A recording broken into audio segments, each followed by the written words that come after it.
বিসমিল্লাহির রহমানির রহিম। আসসালামু আলাইকুম। কেমন আছেন আপনারা সবাই? আলহামদুলিল্লাহ, আমিও ভালো আছি। আজকে আপনাদের মাঝে আমি নিয়ে আসছি কচু শাকের রেসিপি। তো আমরা সাধারণত যেসব কচু শাকগুলো দেখে থাকি বাজারে উঠে, এই ধরনের কচু শাকগুলো আমরা এরকম ডাঁটা সহ ভালোভাবে পরিষ্কার করে এগুলোকে কেটে আমি ধুয়ে নিয়েছি।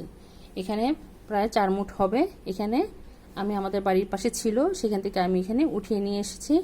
তো এগুলো আজকে আমি আপনাদেরকে রান্না করে দেখাবো। আর লাগবে এখানে পেঁয়াজ কুচি, রসুন কুচি এবং থেতো রসুনও নিয়েছি। আমি এখানে একটু থেতো করে নিয়েছি পুতা দিয়ে। আর লাগবে 1 টুকরো লেবু। এখানে লাগবে 2টো শুকনো মরিচ, 2টো তেজপাতা, 2টো দারচিনি, 1টি এলাচি, কাঁচামরিচ, লাল মরিচের গুঁড়ো আধা চা চামচ পরিমাণ, হলুদের গুঁড়ো সামান্য পরিমাণ, ধনিয়ার গুঁড়ো সামান্য পরিমাণ এবং আদা রসুন বাটা। তাহলে চলুন আমরা মূল রান্না। এখন আমি চুলোর কাছে চলে আসলাম। এখন কড়াইটা দিয়ে দিলাম চুলার উপরে। বিসমিল্লাহির রহমানির রহিম। জালটা জ্বালিয়ে দিচ্ছি। এখন আমরা এটাকে ঢেকে দিব। প্রথমে আমরা একটু ঢেকে দিব, যেহেতু এর থেকে অলরেডি পানি বের হবে কিছু। তাহলে একটু 5 মিনিট পর আমরা খুলে দেখব এটার পানি কতটুকু হয়েছে। তারপরে যদি পানি না ওঠে আমরা এর মধ্যে কিছু পানি পরিমাণ দিয়ে দিব যেন সিদ্ধ হয়ে যায়। তাহলে আমরা কিছুক্ষণ অপেক্ষা করি। আমরা কিছুক্ষণ পর ফিরে আসলাম, দেখি আমাদের শাক থেকে পানি বের হয়েছে কিনা। একটু নাড়াচাড়া দিয়ে দেখতে হবে। বিসমিল্লাহির রহমানির রহিম। অল্প করে পানি বের হচ্ছে, এই যে দেখুন। এটাকে এখন ভালোভাবে আমরা নেড়েচেড়ে দিব।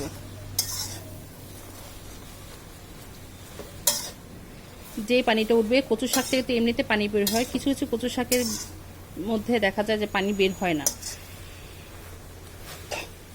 তো এখন আমি এটাকে একটু ঢেকে দেব। তারপরে আমরা এর মধ্যে সব মশলাগুলো অ্যাড করে দিব। এখন আমরা একটু ঢেকে দিই, সেদ্ধ হওয়া পর্যন্ত এখন অপেক্ষা করি। আবার ফিরে আসলাম।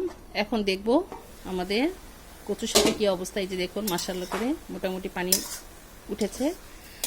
এখন আমরা যে পানিটা এর মধ্যে থেকে উঠে আসছে, এর মধ্যে আমরা এটাকে সেদ্ধ করে নেব ভালোভাবে।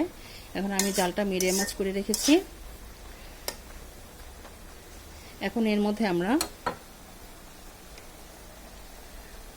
আধা চামচ পরিমাণ লবণ দিয়ে দিচ্ছি, যেটা আরও এটা মিশে যাবে। এখানে যে পেঁয়াজ কুচিগুলো আছে সেটা এর মধ্যে আমরা দিয়ে দিলাম। রসুনগুলো এখন দেব না, আমরা বাগার করব যখন, তখন এই রসুনগুলো আমরা তখন দিয়ে দিব। এখন আমরা যে গরম মশলাগুলো আছে, যেমন তেজপাতা, তারপরে একটি এলাচি, এগুলো আমরা এখন এর মধ্যে দিয়ে দিচ্ছি। এলাচি, দারচিনি এগুলো দিয়ে দিলাম। আদা রসুন বাটা দিয়ে দিচ্ছি সামান্য পরিমাণে। আপনারা চাইলে মশলাগুলো না দিতে পারেন। আমি মশলাগুলো দেওয়ার উদ্দেশ্য হচ্ছে মশলাগুলো দিলে এর টেস্টটা একটু বেশি গুণে বেড়ে যায়। তো এইভাবে আপনারা ট্রাই করবেন। আমি এখানে হলুদ গুঁড়ো, লাল মরিচের গুঁড়ো অল্প পরিমাণ করে নিয়েছি, যেহেতু আমার শাক এখানে অল্প হয়ে যাবে রান্না করার পর। ধনিয়া গুঁড়ো এগুলো একসাথে এখন দিয়ে দিচ্ছি। দিয়ে দিলাম। কাঁচামরিচটা আমরা পরে দিব। এখন ভালোভাবে একটু নাড়াচাড়া করে দিচ্ছি।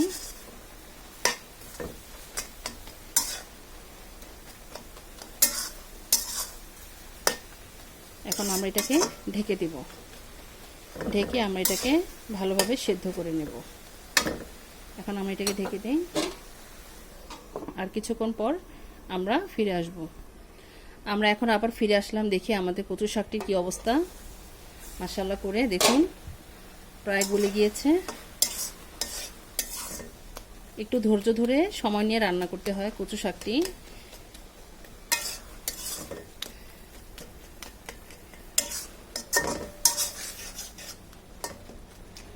কচু শাকে প্রচুর পরিমাণে ভিটামিন। গ্রাম অঞ্চলে বেশিরভাগ সময় কচু যেগুলো হয়, যেসব অঞ্চলে বা যেসব এলাকায়, মাশাআল্লাহ দেখতে ভালো লাগে।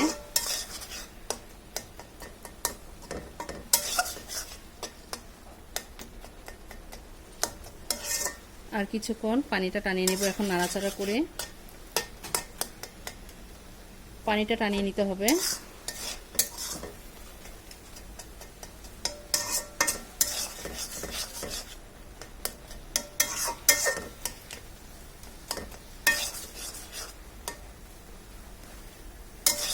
পানি না টানালে ভালো লাগবে না এটা যেহেতু।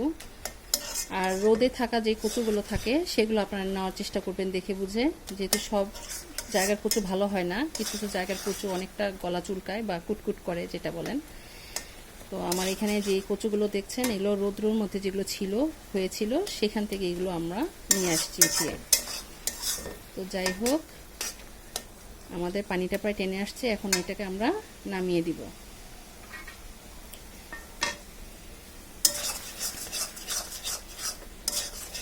এখন নামানোর আগে আমি যে 4টি কাঁচামরিচ রেখেছিলাম সেটা এর মধ্যে আমরা দিয়ে দিব। কাঁচামরিচগুলো দিয়ে দিচ্ছি।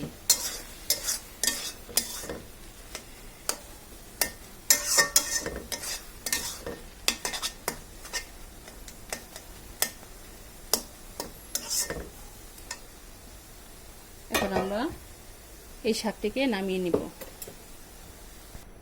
এখন আমার শাকগুলোকে নামিয়ে ফেললাম। এখন আমরা তেল দিয়ে দিব কিছু পরিমাণ। বিসমিল্লাহির রহমানির রহিম। তেলটা দিয়ে নিলাম। এখন এর মধ্যে আমরা যে দুটো শুকনো মরিচ রেখেছিলাম তার মধ্যে প্রথমেই দিয়ে দিচ্ছি।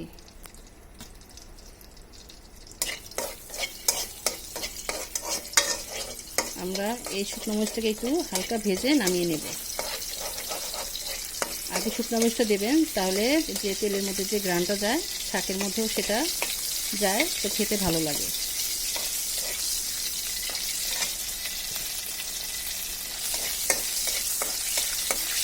এখন আমরা মরিচ দুটোকে নামিয়ে নেব। ভাজা হয়ে গিয়েছে, নামিয়ে নিলাম। এখন যে রসুন কুচিগুলো আছে সেটা এর মধ্যে দিয়ে দিচ্ছি।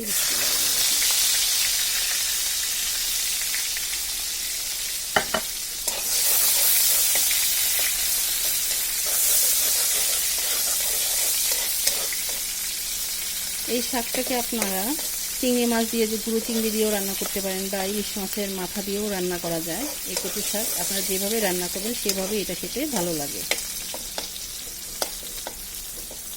আমার কাছে সবভাবেই ভালো লাগে।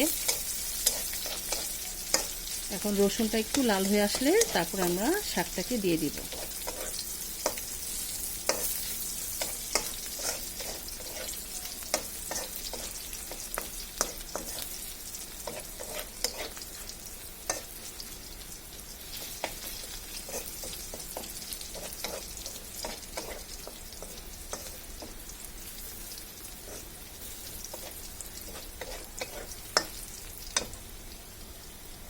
আমাদের রসুনটি প্রায় লালচে হয়ে আসছে। এখন আমরা যে শাকগুলো নামিয়ে রেখেছিলাম তার মধ্যে এখন দিয়ে দিব। বিসমিল্লাহির রহমানির রহিম।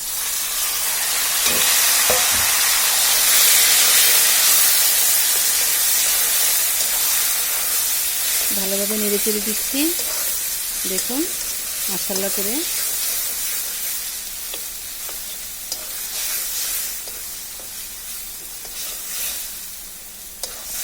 একটু ভালোভাবে এখন নেড়ে চেড়ে নিচ্ছি যেন নিচে লেগে না যায়।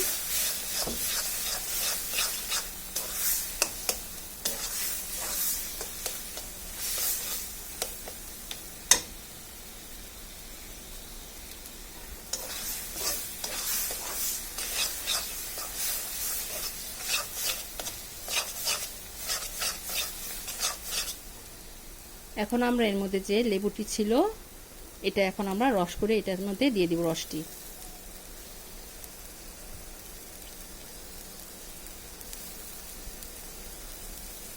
দিয়ে দিলাম।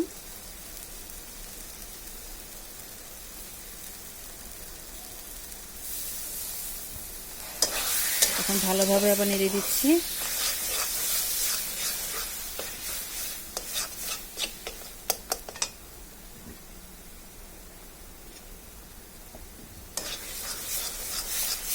এখন আর কোনো পানি নেই।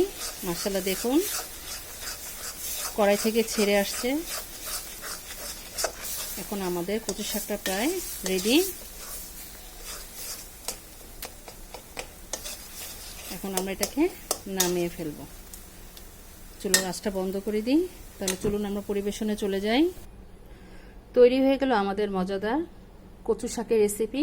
মাশাআল্লাহ আলহামদুলিল্লাহ দেখুন দেখতে কত ভালো লাগছে। এটা খেতেও ভীষণ মজা।